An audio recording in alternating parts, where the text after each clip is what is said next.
बिहार ही वो प्रदेश है जहां सांस लेने लायक हवा नहीं रही, पीने लायक पानी नहीं रहा, धरती फसल देने लायक नहीं रही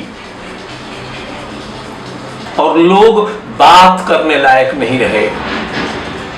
यह अर्सेनिक सिर्फ शरीर को ही नहीं हुआ है, वहां के समाज को भी वही अर्सेनिक हुआ है और वहां की सत्ता को भी यही अर्सेनिक हुआ है। यह अर्सेनिक जितना रियल है उससे अधिक इमेज है और उससे अधिक मेटाफर है। बीमारियों का हाल आपको दो घटनाएं मैं सुनाता हूं, आप इससे बात समझ गए। एक गांव में मैं गया और गांव में मैंने देखा कि 70 लोगों का घर था और 90 मरीज थे कैंसर के। गांव से बहुत दुखी होकर के निकला।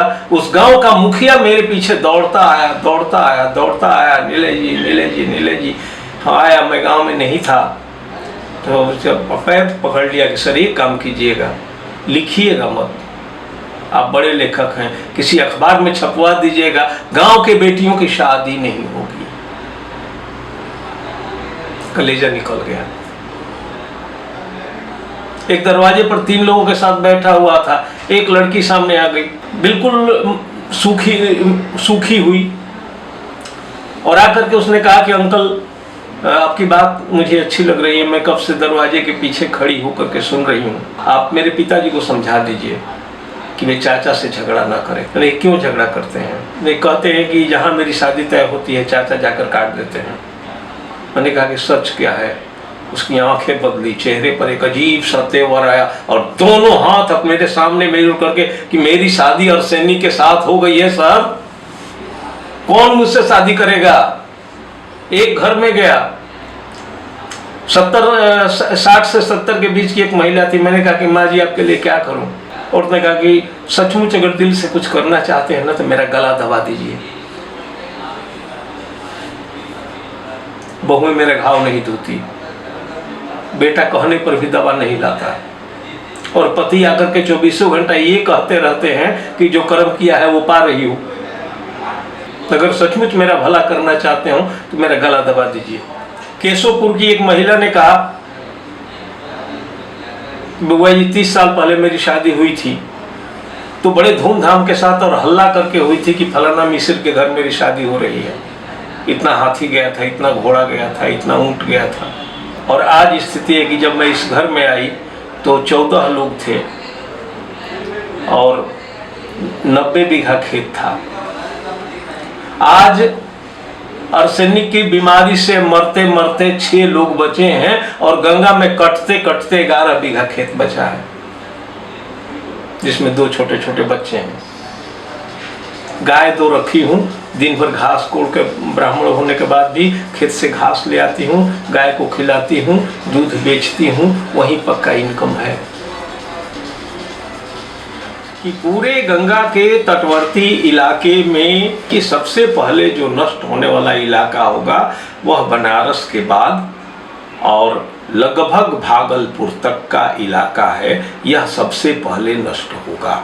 अब इस नष्ट होने के कारण कि दोनों तरफ 15 किलोमीटर दूर तक पानी के भीतर अर्सेनिक, फ्लोराइड, ब्रोमाइड और इस तरह के जाने कितने तत्व भूतल जल में नदी से होकर समा गए हैं।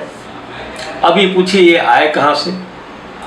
तो ये पूरी जमुना का जो उद्योग है, आप जानते हैं कि जमुना को भी एक बूंद पानी नहीं मिलता हथनी कुंड के बाद।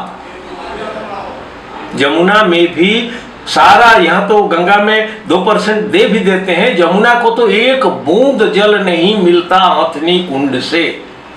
और उसके बाद जितने भी उद्योग के कचरे हैं या नाला है, सारा का सारा आकर के जमुना में मिलता है। इस जमुना जल के इस कबाड़ को बहाने के लिए हमारी सरकारें गंग नहर से जल डालती हैं और वो फिर बहा करके ले करके जाता है, तो ये सारा रसायन उद्योगों का पहुंचता है। और बनारस के बाद जो चीज ढलान आती है ये एक रास्ता हुआ। दूसरा रास्ता जो मैंने पहले चर्चा किया, काली नदी और रामगंगा की, उसके सहारे भी कानपुर का उद्योग और सारे उद्योग का ये सारा मल ऊंचाई के कारण। आपको मैं ये बताऊं कि बनारस में गंगा 60 फुट गहरी होती थी। आपको गाजीपुर, बक्सर, बलिया जाकर जाते जाते लगभग वो 70 फुट के आसपास गहरी होती है, 10 फुट का अंतर है। इसके बाद आप वहां से जब गंगा संगम पर पहुंचती है कोइलवर के पास, तो वहां लगभग आपको 80 फुट जाती हैं। उसके बाद गंगा जब और आगे बढ़ती हैं, जहां हाथीदह है वहां 100 फुट गहरा होती थी। और फिर आपको फरक्का के पहले, जहां बिहार में ये गंगा समाप्त होती है, राजमहल में 140 फुट गंगा होती थी और फरक्का में 200 फुट गहरी गंगा होती थी।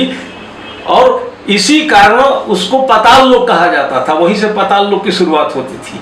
आप जाएंगे आप फरक्का में तो वहां एक घाट का नाम अभी पाताल घाट, जिसे देख करके वहां बांध बना गया, वहां 200 फुट। तो कहने का मतलब कि यहां से लेकर के वहां तक गंगा की गहराई में सबसे कम अंतर लगभग 20 फुट का आता है। तो इस 20 फुट में गंगा फैलती हैं, तो जो फैलती हैं तो जितने वो रसायन लेकर के आती हैं वो भारी होने के कारण तल में नीचे बैठते जाते हैं। गंगा की धार उनको बहा नहीं पाती और वे जल के साथ जो है धरती के भीतर पहुंचते हैं और आर्सेनिक की चट्टानों से अभिक्रिया करके आर्सेनिक ऑक्साइड बनाते हैं। अन्य भी चट्टानें जो मिलती हैं उनके साथ रासायनिक अभिक्रिया कर ऑक्साइड बनाते हैं।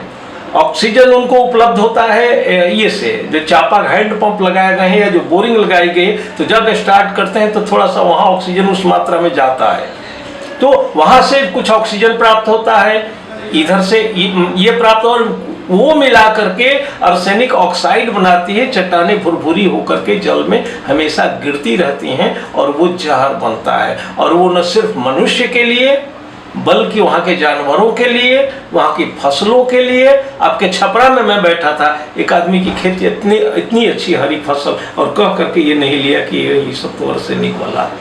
बिहार अपना प्रदेश है, व्यथित हो जाता है।